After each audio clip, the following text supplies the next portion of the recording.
Napakarami ng aanihin, ngunit kakaunti ang mga mag-aani.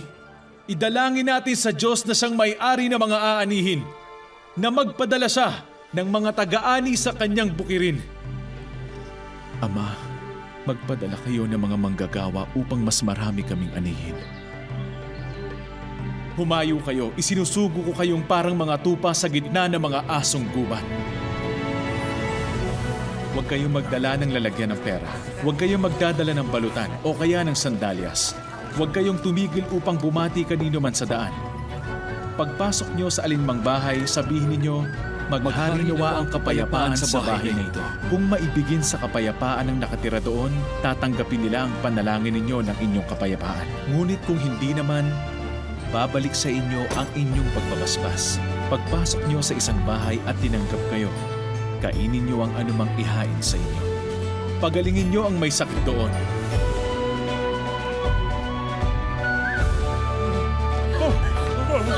Magaling na ako!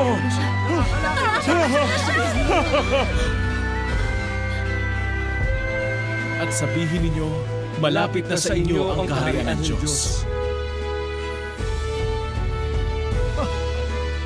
Papuri sa Diyos! Magaling na ako!